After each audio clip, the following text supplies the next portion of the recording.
Hello, today I'm going to be taking a look at what it means to be a finance guy and what kind of time constraints are on them. But to do that, I'm going to address this question that I saw on Reddit.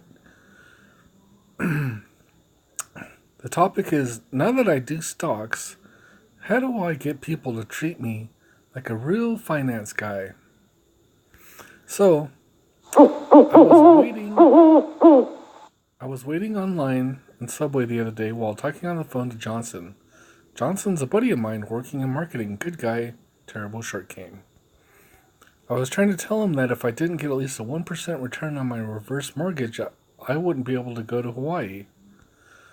But then it was my turn in line. As soon as I finished my call, I planned to order a 12-inch steak and cheese sandwich with Southwest Chipotle sauce.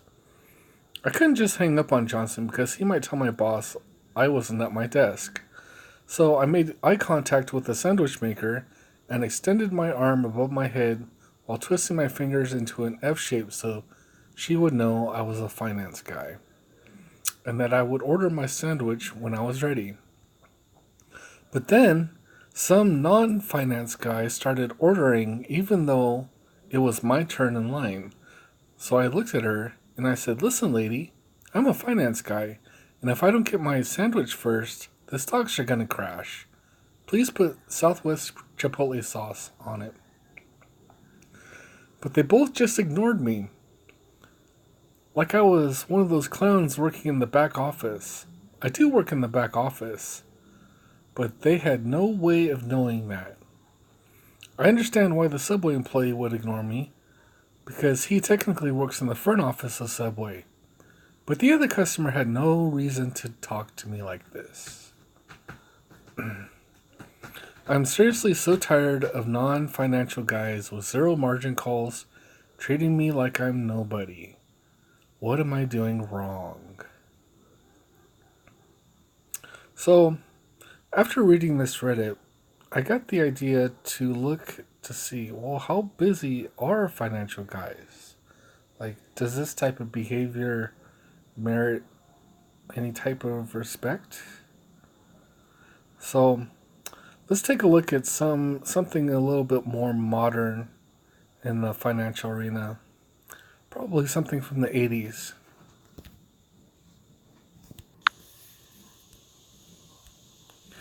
Here we have a post from David Hoffman with Wall Street Traders in the 1980s. Zurich, 23, Citibank.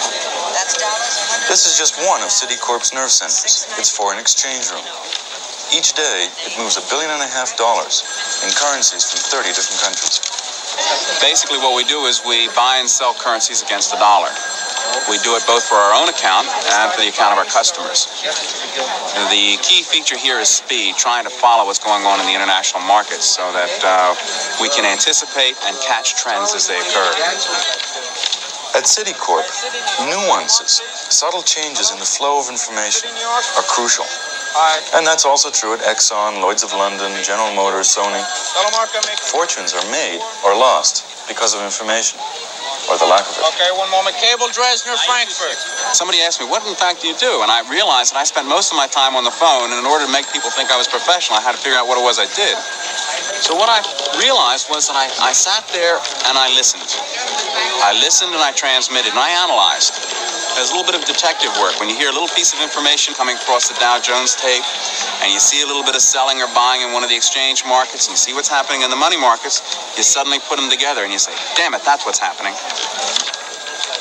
We are computer-oriented in terms of getting communication and being up to speed. It's as quick as I can move.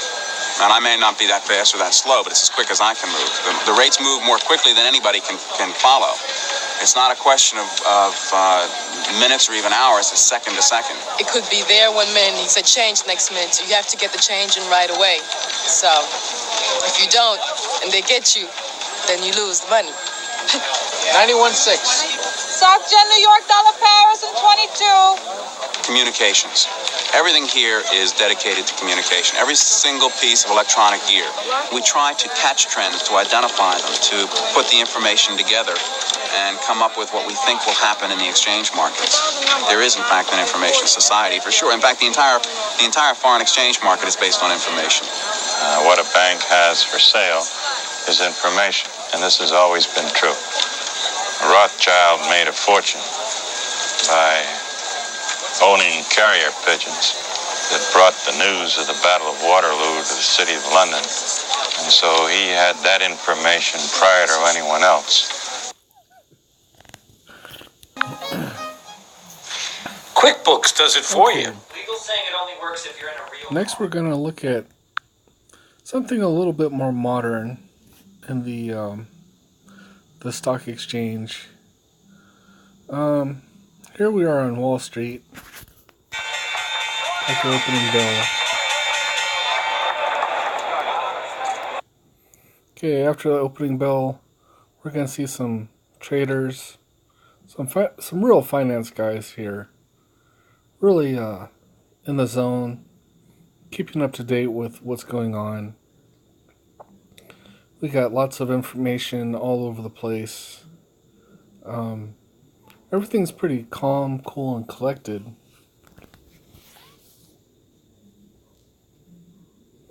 And this is a bit more of a modern working environment.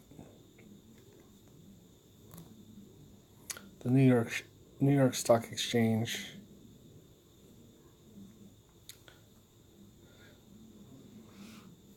See, these are the types of guys that we're talking about here. The finance guys that are definitely in the groove on things. Looks pretty impressive. Okay, now we're going to look at a very modernized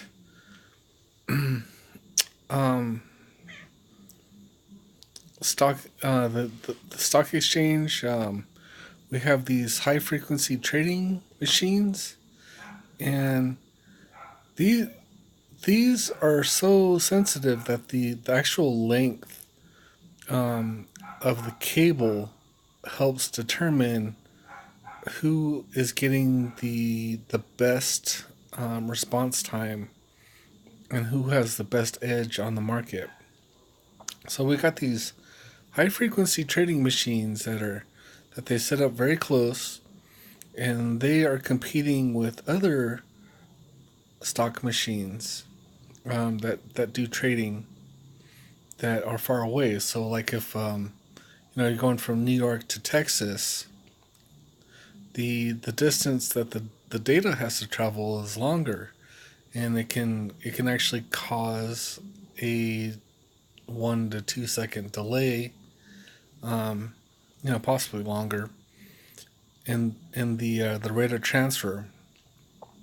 So modern day stock traders are having to deal with issues with what type of lag are they getting, and there's different types of updates to consider, to look at. So even modern day the